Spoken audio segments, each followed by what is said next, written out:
आप 10 से 18 घंटे तक बस पढ़ाई ही पढ़ाई कर रहे हो आपके एक ड्रीम जॉब के लिए, और एंडिंग में जाके आपको पता चले कि सब कुछ खत्म। तो हेलो भाई लोग, कैसे हो सब? उम्मीद करता हूँ आप सब अच्छे ही होंगे। साथ में ये भी उम्मीद करता हूँ मेरा हिंदी जो है वो आपको समझ में आ रहा होगा। तो थंबनेल में जो आपको देखने को मिला उसके बेसिस पर ही बात करेंगे।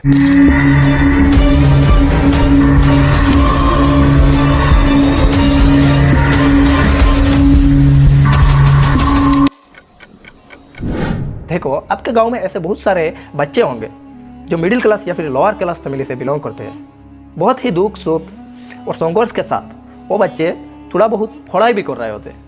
उन बच्चों से एवरेज बच्चे को आप अगर पकड़ के पूछोगे तो उनका जवाब एक ही होगा, गवर्नमेंट जॉब। क्या बनने की चाहत है? आईएएस बनना चाहते हैं। आईएएस क्यों? वो एक बड़ा पोस्ट है। Very good. और सैलरी भी अच्छा है। आईएएस जो है ना, आईएएस वो मेरे नाम के पहले जरूर है।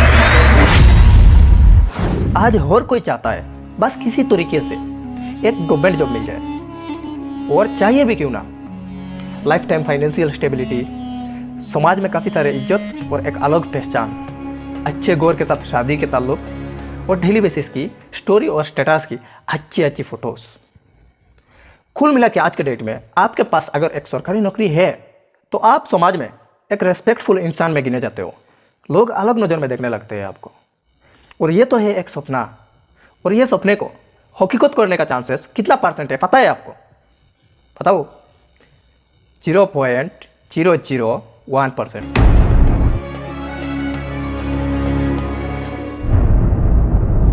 मतलब अगर 1000 बच्चे इस ड्रीम को हकीकत में बदलना चाहते हैं तो उनमें से चांस सिर्फ किसी एक को ही मिलता है। जो मैं बात कर रहा हूँ हवा में बिल्कुल नहीं, वो सब मैं प्रूफ में पेश करना चाहूँगा। देखो, 2019 के एक रिपोर्ट के अकॉर्डिंग 20 लाख कैंडिडेट्स ने 10,000 SSC-MTS जॉब के लिए अप्लाई किया था।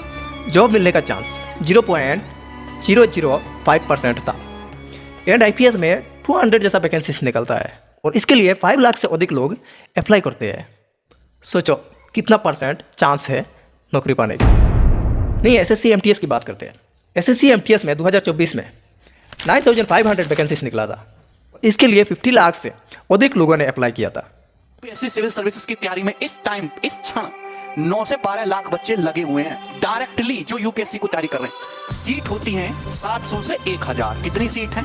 700 से 1000। यह बात कर रहा हूं यूपीएससी, बहुत रेपुटेटेड एग्जाम है। देखिए बात समझिएगा, अगर मैं एसएससी सीजीएल की बात करूं तो इस सिंगल टाइम में 25 से 35 लाख बच्चे डायरेक्ट एसएससी सीजीएल को टारगेट करके पढ़ाई कर रहे हैं। और अगर मैं इसमें सीट्स की बात करूं तो 7000 से 13000 तक इसमें सीट आती है। इससे ज्यादा आने का कोई मतलब नहीं। अगर आप सीडीएस की बात करोगे तो एट ए टाइम 1 से 1.5 लाख बच्चा तैयारी करता है सीडीएस, जो सीडीएस को पढ़ के पूरी मेहनत कर रहा है सीडीएस के लिए। और सीट जो होती है वो 150 से 250 सीट होती है। अगर आप कहोगे सर रेलवे बहुत है, बहुत अच्छा, तो रेलवे में इस टाइम अगर रेलवे की बात करूं तो 2 से ज्यादा लोग रेलवे के एग्जाम की तैयारी करते हैं। 2 करोड़ से ज्यादा लोग। और सीट जो होती है, रेलवे की वैकेंसी हर साल नहीं आती, लेकिन सीट आएंगी तो 50,000 से 1 लाख तक के बीच आएंगी। 2 करोड़ नहीं, 2.5 करोड़ बोलना चाहिए मुझे। ये हाल है, ये कड़वी सच्चाई है। ये कौन कह रहा बेटा यूपीएससी आसान है? इस पे बाप बैठा हुआ है, सब ऐसा बालक बैठा हुआ है जिसे यूपीएससी की एनसीईआरटी किताबें ना ऐसे बोलेगा और ऐसे कहानी सुनाना शुरू करेगा तुम्हें। चलता फिरता गूगल है वो छोटा, ऐसा बालक भी है। हिंदी वाला जो बिहारी मेहनती बच्चे हैं बिहार से। ये देखिए, कौन कहता है सीजीएल आसान है? ये तो यूपीएससी से भी कठिन हो गया। क्या इनमें कोई भी आसानी है? कोनो आसान नहीं। सोचो कितना % चांसेस है? क्या 0.005% में आप आ पाओगे? 2000 से 3000 लोग अगर इस जॉब को अचीव करना चाहते हैं तो इसमें से सिर्फ एक को मिलता है। जिस जॉब को लोग ड्रीम जॉब मानते हैं, ड्रीम की तरह देखते हैं, उससे पाने के लिए कितने लोग अपने जान गंवा देते हैं। आखिर हमें क्यों चाहिए सरकारी नौकरी? क्यों? असल में हम जब 12 पास करते हैं तो हमारे सामने सिर्फ कुछ ही ऑप्शन बचता है। या तो इंजीनियरिंग करो, वरना बहुत अच्छा मार्क आया तो मेडिकल फील्ड में जाओ, डॉक्टर बनो। और इसके लिए काफ़ी पैसा लगता है, जो एक मिडिल क्लास या फिर लोअर क्लास जो गाँव में बिलोंग करने वाले होते हैं उन लोगों के लिए ये अफोर्ड करना बहुत ज़्यादा मुश्किल होता है। तो तब हमारे पास एक और तीसरा ऑप्शन बचता है। नॉर्मल एक डिग्री के लिए एडमिशन ले लेते हैं और साथ में जो है सरकारी नौकरी का तैयारी करूँगा। ये होता है हमारे पास तीसरा ऑप्शन, जिसमें ज़्यादा खर्चा तो नहीं है लेकिन मेहनत बहुत ज़्यादा है। चलो हम खुद को मैनेज कर लेते हैं, एडजस्ट कर लेते हैं, ये मना लेते हैं कि तैयारी करते हैं। और ये होता है हमारा तीसरा ऑप्शन, जो भी हो बस एक सरकारी नौकरी मिल जाए। इसमें पैसे अदर फील्ड के हिसाब से सोच में कम लगता है और कम खर्चे में हो जाता है। और इसके साथ साथ समाज में भी इज्जत बढ़ जाती है। कुछ लोग यूपीएससी बीपीएससी क्रैक करके आईपीएस और आईएएस बनने का इच्छा है, पावर में आने की इच्छा इन्हें सरकारी नौकरी की ओर खींच के ले आता है। यूपीएससी, आप सिविल सर्विस की, यूपीएससी, सिविल सर्विस, आप यूपीएससी, यूपीएससी, आईएएस तो बन के किसी भी प्रकार बन। तो जैसे ही आप 12 पास करते हो तो सरकारी जॉब के लिए तैयारी करने लग जाते हो, जहाँ पर आप 3 से 5 साल तक कम से कम इस जॉब की तैयारी में लगा देते हो। और कुछ लोग तो 8 से 10 साल तक बिठा देते हैं और फिर भी उनका सिलेक्शन नहीं हो पाता। और वो लोग 18 घंटे तक पढ़ते हैं। फैमिली, रिश्तेदार, रिलेशनशिप, खुद का मेंटल हेल्थ, सोशल मीडिया सब कुछ भूल के वो सिर्फ किताब में लगा रहते हैं, बस पढ़ते ही रहते हैं। और नौकरी का कंपटीशन यहाँ इतना ज़्यादा है कि इसी कारण इनका सिलेक्शन नहीं हो पाता। आज इंडिया में अप्रोक्सीमेटली 25 लाख से ज़्यादा स्टूडेंट हर साल एग्ज़ाम देते हैं और सिलेक्शन बस 25,000 स्टूडेंट की होती है, यानी 0.01%। 0.01% चांसेस। क्या लगता है 0.01 में जो 1 है वो आप है? अगर आपको लगता है ये जो 1 है वो आप है तो आप आपकी जगह में मजबूत रहिए। अच्छा, और एक बात, मान लो आप इतना कड़ी मेहनत के बाद एक अच्छा सा एग्ज़ाम दिया, मतलब आपका एग्ज़ाम बहुत अच्छा रहा, जिसमें आप पूरी रात पढ़कर प्रिपेयर किया था खुद को एग्ज़ाम देने के लिए, और आपका जो मेहनत है, जो ड्रीम है, वो सब पानी में समा गया। क्यों? क्योंकि पेपर लीक हो गया। ट्रांसपेरेंसी, ट्रांसपेरेंट, ये थोड़ी ट्रांसपेरेंट होता है। ट्रांसपेरेंट होता है, आप खुद से आके बताइए। हमारी रूह क्या उठती है जब उस बच्चे का वीडियो देखते हैं। पूरे देश भर के विद्यार्थियों के साथ छलावा किया है। नरेंद्र मोदी जी चुप्पी छोड़ो। Today, Rahul Gandhi claimed that paper leaks are due to the education system. This paper leak प्रकरण तीसरी भर्ती परीक्षा 2022 पेपर लीक। कांस्टेबल भर्ती परीक्षा पेपर लीक कि पटना में न्यूज़ का पेपर लीक हो गया। कैसा एक सिचुएशन सामने आएगा तो आपकी, और इस सिचुएशन में आके आज इंडिया में हर 42 सेकंड पर एक स्टूडेंट सुसाइड कर रहा है। 17-year-old NEET aspirant jumped off the 6th floor of his coaching institute. Another student has died by suicide. The student identified as Bharat Chauhan. एक और छात्र ने फांसी लगाकर सुसाइड कर लिया। प्रतियोगी परीक्षा की तैयारी कर रहा था छात्र। 13 दिन पहले पिता की हार्ट अटैक से मौत हो गई थी। पिता की मौत के 13 दिन बाद छात्र ने सुसाइड कर लिया। पुलिस को छात्र के पास से सुसाइड नोट बरामद हुआ है। सुसाइड नोट में सुभाष ने अपने पिता को लिखा कि सॉरी पापा, मैं थानेदार नहीं बन पाऊंगा। 2 more students died by suicide in Kota, the entrance coaching hub of India. An 18-year-old student who was also preparing for the competitive exam hanged himself in his rented flat at around 7 p.m. और जो बच्चे suicide नहीं करते वो बच्चे बहुत ही mental depression में चला जाता है। और क्यों नहीं जाएगा? उसने अपनी असली ज़िंदगी, जो कमाने का टाइम होता है, जो कमाने का उम्र होता है, जो कुछ करने का उम्र होता है, वो सब टाइम उसने गवर्नमेंट जॉब के पीछे लगा दिया।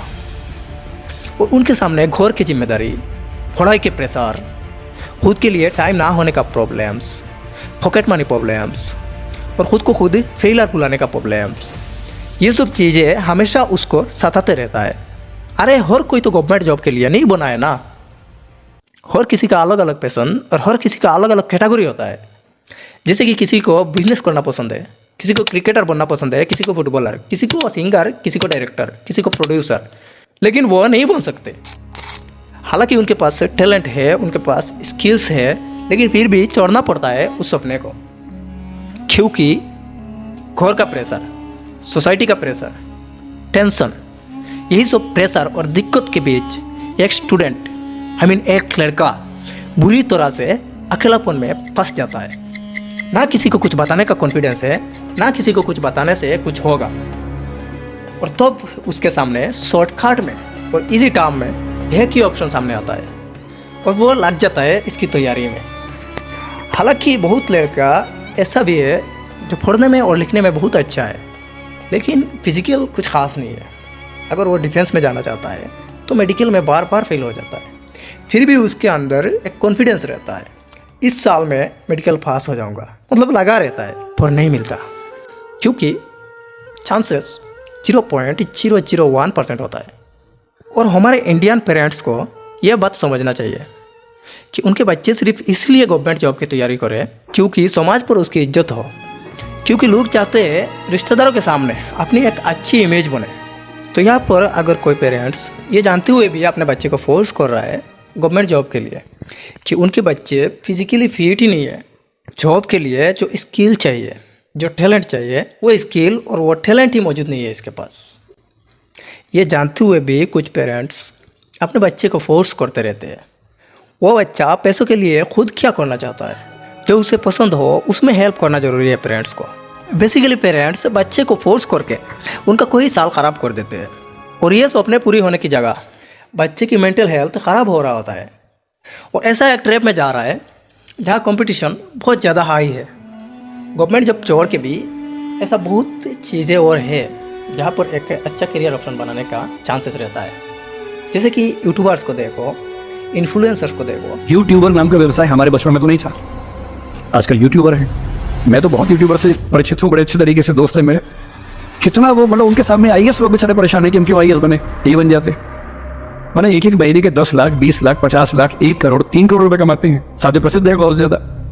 ऐसी दुनिया कहाँ किसने देखी थी? नहीं, मैं ये नहीं कह रहा हूँ कि गवर्नमेंट जॉब के पीछे मत भागो, लेकिन अगर आपको लगता है 0.0001% में ये जो 1 होता है वो अगर आप हो तो फिर आप मजबूत खड़ा रहो, कोई नहीं हटाने वाला, एक दिन पक्का आपको नौकरी मिलेगा। नहीं, सोच में दोस्तों भागो नौकरी के पीछे, मैं भी भाग रहा हूँ, लेकिन सोच समझ के। और साथ में जो ये छोटा मोटा स्किल है आपके अंदर, जो करने में आपको अच्छा लगता है और जिसमें आगे जाकर कुछ अच्छा होने का चांसेस रहता है, मतलब एक करियर ऑप्शन होने का चांसेस रहता है, वो भी साथ में थोड़ा थोड़ा करके चला है। और वीडियो बस इतना ही था, मिलते हैं किसी नेक्स्ट वीडियो में किसी डेंजर केस के साथ।